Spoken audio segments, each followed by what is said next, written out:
역대 최대 규모인 2012 부산국제모터쇼에서 국내외 완성차 업체들이 신차 경쟁을 벌이고 있습니다. 현대자동차 노조가 폭행 사건을 계기로 이번 주말 특근도 거부하기로 해 노사관계에 냉기류가 흐르고 있습니다.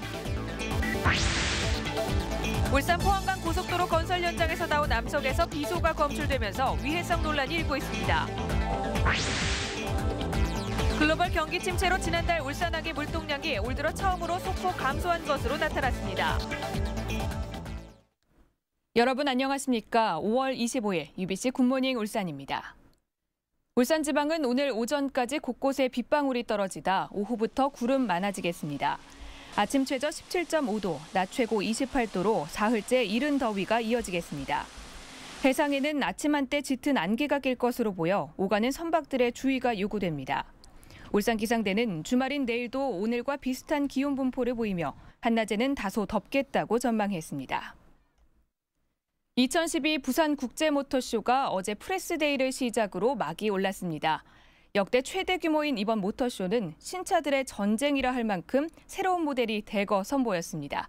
선우석 기자가 다녀왔습니다.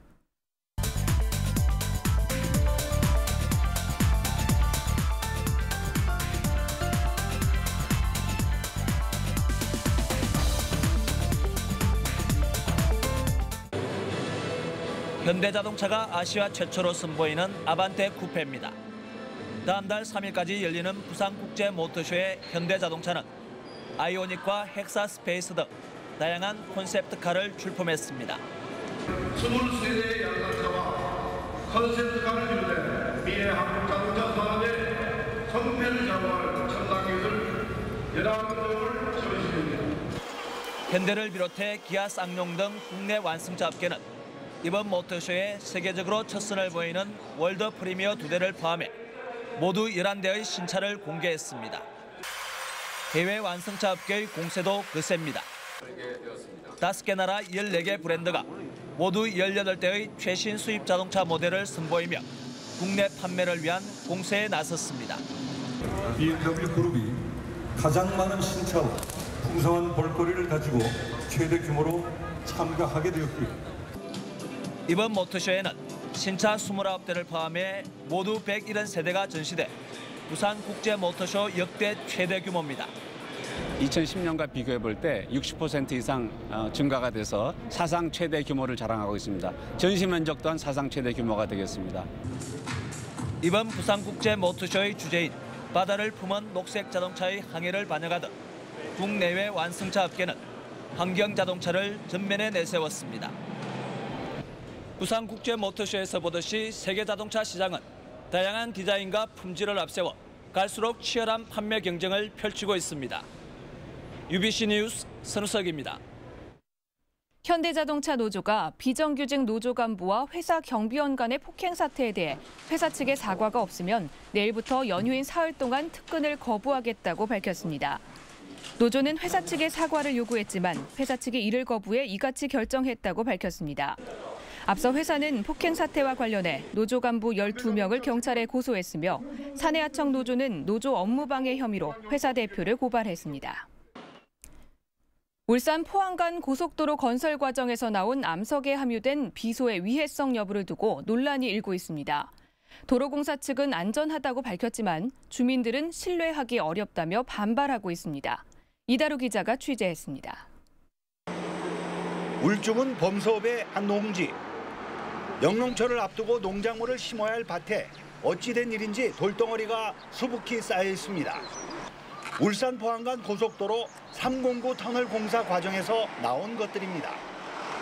주민들은 일금 유해 물질인 비소가 섞인 흙과도를 성토제로 사용해 인근 지하수가 오염됐다고 주장합니다. 지난해 8월 터널 공사 현장에 물을 채취해 포스텍에 의뢰한 결과 기준치를 넘는 비소가 검출됐다는 것입니다. 앞으로 이 암석이 성토돼 가지고 비가 오고 오래 가면 지하수 오염이 되면 어떻게 해야 될까 이렇게 염려스럽습니다. 한국도로공사는 토양비료학회에 의뢰해 암석과 토양 등의 위해성 여부를 조사한 결과 지하수의 비소 오염 가능성은 희박하다고 밝혔습니다. 문제점이 없는 것으로 조사가 됐습니다. 따라서 우리 도로공사에서는 터널 공사를 본격적으로 시행해 나갈 계획으로 있습니다. 하지만 성토재가 경장용으로 부적합해 원상복구 명령을 받았고 위해성 조사도 사전 협의 없이 이루어져 논란은 계속되고 있습니다.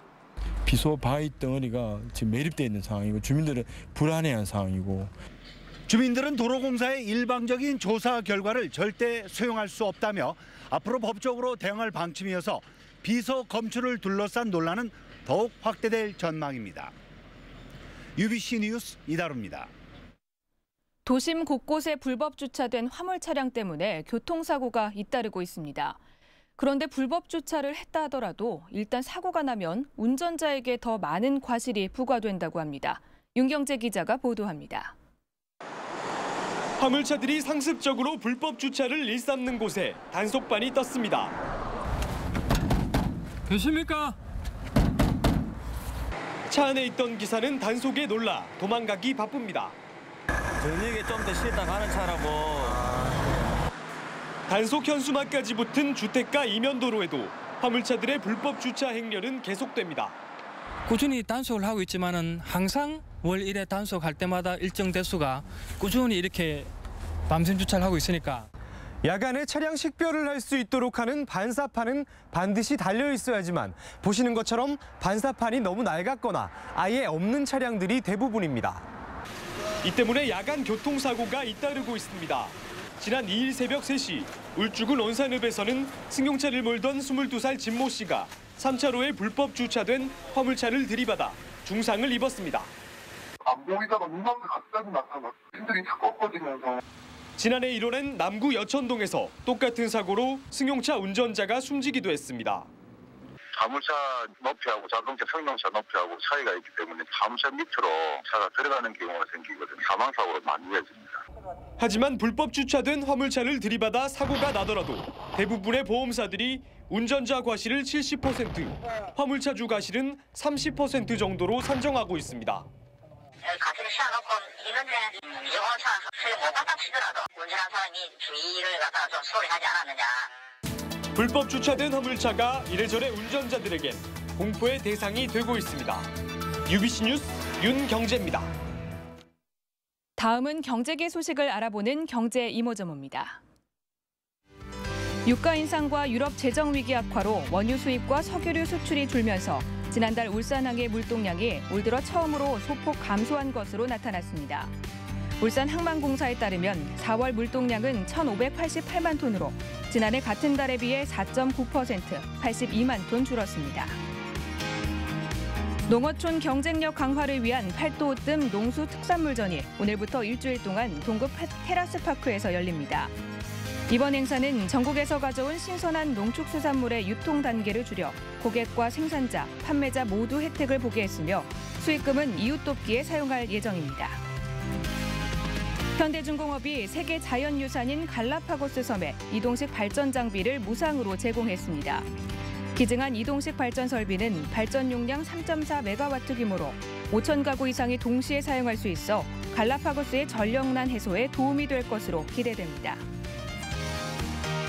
무역협회 울산지역본부는 다음 주부터 FTA 전문 관세사를 배치해 FTA 관련 컨설팅에 나선다고 밝혔습니다. 무역협회는 이를 통해 FTA 활용에 가장 큰 애로를 겪고 있는 원산지 판정과 매뉴얼 작성, 사후 검증 대비는 물론 관세 관련 상담도 지원할 예정입니다.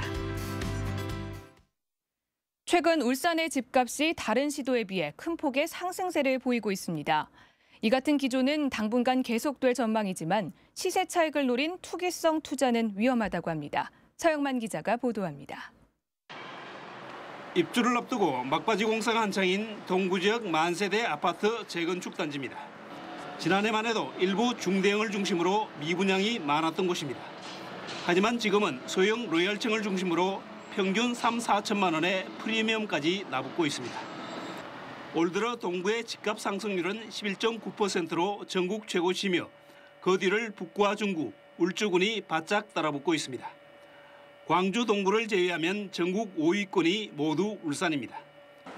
수년간 계속된 중소형 공급 부족에다 혁신도시 같은 호재가 더해 상승 기조는 당분간 계속될 것이라는 게 전문가들의 분석입니다. 올 상반기까지는 중소형 중심의 주택가격 상승세가 지속될 것으로 보입니다. 상대적으로 가격이 덜 오른 중형대 새 아파트나 우정 혁신도시 주변에 공급되는 분양 등에 관심을 가집니다. 하지만 지금은 실수요자 중심으로 예전 같은 시세 차익을 얻기는 힘들 것이라는 게 대체적인 시각입니다. 부동산에서 특히 아파트에 이렇게 몰리기보다는 좀 다양한 자산관계, 특히 금융상품이라든가 절세상품 이런 쪽으로 좀 확장을 해가지고 자산을 효율적으로 관리해 가시는 게 좋을 것 같습니다. 거품이 한창이던 4, 5년 전에 전철을 밟지 않기 위해서는 황금성이 높은 금융자산이나 수익형 부동산으로 분산 투자가 바람직하다는 조언입니다. UBC 뉴스 생문입니다. 울산시가 오는 2016년까지 교통사고 사망자 수를 40% 줄이기 위해 제2차 교통안전 기본계획을 추진합니다.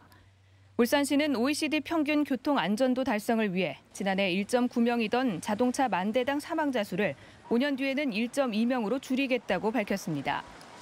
이를 위해 안전한 교통 인프라 구축과 교통이용자 행태 개선 등 5대 추진 전략을 마련해 시행하기로 했습니다. 울산의 택시 요금이 4년 만에 20%가량 오를 것으로 보입니다.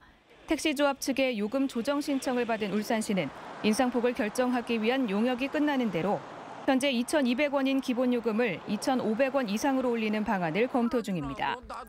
울산시는 오는 7월 시의회 의견 청취를 거쳐 8월 물가대책위원회에서 인상안을 최종 확정할 예정입니다. 한국에너지기술연구원 울산분원 설립 타당성이 높은 것으로 나타났습니다. 지난해 11월 산업기술연구회에 울산분원 설립을 신청한 울산시는 한국종합경제연구원에 의뢰해 타당성 조사를 한 결과 타당성이 높다는 결과를 얻었다고 밝혔습니다. 울산시는 이에 따라 다음 달 중순 산업기술연구회 이사회에서 울산분원 설립이 가결되면 연말 설립 승인을 받아 내년부터 건립에 들어간다는 방침입니다. 이상으로 UBC 굿모닝 울산을 마칩니다. 시청해주신 여러분 고맙습니다.